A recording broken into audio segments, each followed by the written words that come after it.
70 सीटें हैं, 35 पर आधा होती है, 36 पर पूर्ण बहुमत की सरकार बन जाती है। इस बार अरविंद केजरीवाल को कहीं ना कहीं कोई कसक दिखाई पड़ रही है कि दिल्ली विधानसभा चुनाव का रास्ता अब की बार आसान नहीं होने वाला है। को मदद मिलेगी।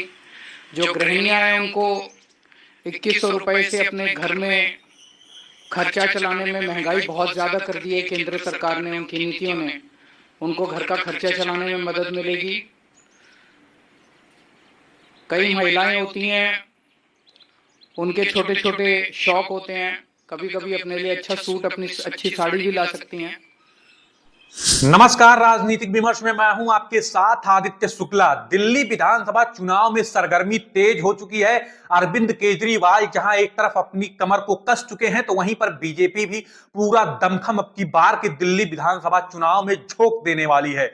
क्योंकि जिस बीजेपी के लिए कई वर्षों से दिल्ली में सत्ता की राह पूरी तरीके से बंद हो चुकी है, तो अब वहीं पर इस बार के 2025 के विधानसभा चुनाव में दिल्ली के विधानसभा में खुद को काबिज कर लेना चाहती है बीजेपी। तो शायद अब वो रास्ता भी कहीं ना कहीं आसान लग रहा है, क्योंकि इसके खुद संकेत स्वयं दिल्ली के पूर्व मुख्यमंत्री और आम आदमी पार्टी के मुखिया अरविंद केजरीवाल ही दे रहे हैं। क्योंकि अरविंद केजरीवाल को दिल्ली की सत्ता में बैठे 11 वर्ष के लगभग में हो चुका है और तीसरी बार वो मुख्यमंत्री भी हो चुके हैं। क्योंकि ये 2013 की भी हम बात कर लें तो 3 बार वो दिल्ली की सत्ता पर काबिज हो चुके हैं।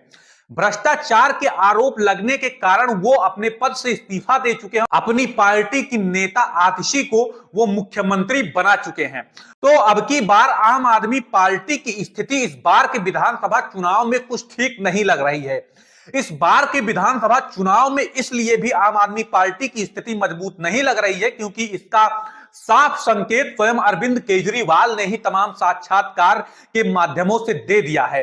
क्योंकि जिस प्रकार से आम आदमी पार्टी को यह लगता है कि हम हर बार की तरह इस बार भी 2025 के चुनाव में एक बेहतरीन कमबैक करेंगे, वो अब की बार नहीं हो सकता है। क्योंकि अपने जितने भी साक्षात्कार में अरविंद केजरीवाल ने जीत का दावा किया है, उसमें वो 36 के भी आंकड़े को नहीं बता रहे हैं और बताने में संकोच कर रहे हैं।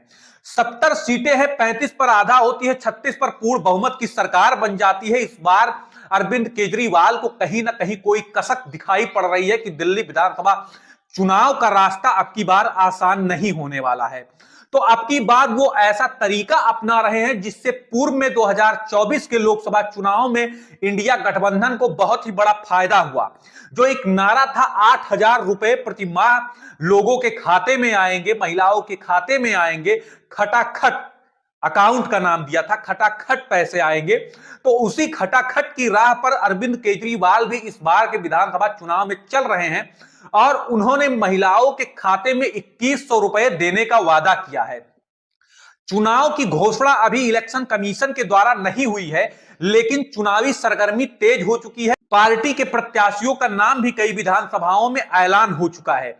जहां पर अब की बार आम आदमी पार्टी के मुखिया अरविंद केजरीवाल अब की बार टीम नवरत्न बना रहे हैं, जिसमें वो स्वयं शामिल हैं। मनीष सिसोदिया हैं, आतिशी हैं, सौरभ भारद्वाज हैं, संजय सिंह हैं, अवध ओझा हैं और तमाम वरिष्ठ नेता आम आदमी पार्टी के। और उन्हीं नेताओं की रणनीति है कि अब की बार जिस प्रकार से 2024 के लोकसभा चुनाव में इस खटाखट नारे का जो है प्लस पॉइंट देखने को मिला, तो अगर हम भी 2100 रुपए देने का यदि वादा करते हैं तो हमें भी इसका लाभ होगा।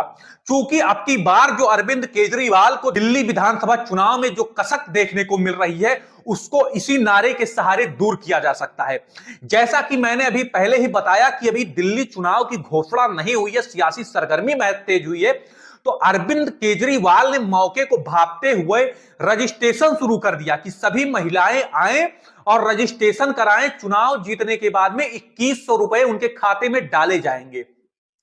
अब बीजेपी भी कहीं ना कहीं ये आरोप लगा रही है कि अरविंद केजरीवाल ये 2100 रुपए का लालच दे करके वो वोट हासिल करना चाहते हैं। जिन अरविंद केजरीवाल को विकास के नाम पर वोट लेना चाहिए था, वो अरविंद केजरीवाल 2100 रुपए के नाम पर वोट ले रहे हैं।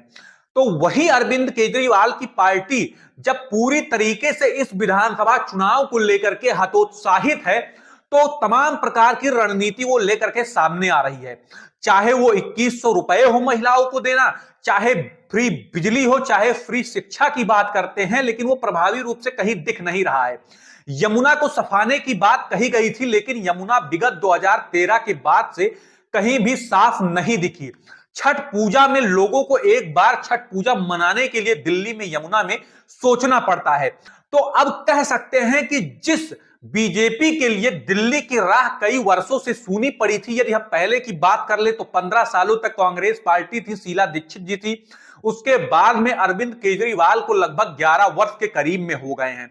तो अब जा करके जब अरविंद केजरीवाल को इस बार के विधानसभा चुनाव को देखते हुए स्वयं के ऊपर कॉन्फिडेंस नहीं है कि इस बार के विधानसभा चुनाव में हमारी पार्टी कुछ बेहतर कर सकती है या फिर बहुमत का भी आंकड़ा छू सकती है, तो बीजेपी अब की बार पूरे जोरों आजमाइश में है। क्योंकि बीजेपी ने जो टिकट का ऐलान भी किया है, यदि आप उसको समझेंगे तो जातीय समीकरण को क्षेत्रीय समीकरण को साधते हुए पूरा प्रत्याशियों की लिस्ट जारी की है। तो कहीं ना कहीं बीजेपी के लिए अब की बार यदि अरविंद केजरीवाल इसी प्रकार से हतोत्साहित जिस प्रकार से वो दिख रहे हैं, अगर वास्तव में ऐसा हुआ तो बीजेपी का जो कमल कई वर्षों से सूखा पड़ा है या कह सकते हैं खिला नहीं है, वो इस बार के 2025 विधानसभा चुनाव में दिल्ली में खिल जाएगा। इसी प्रकार के विश्लेषण के लिए आप हमारे चैनल राजनीतिक विमर्श को अवश्य सब्सक्राइब करें। नमस्कार।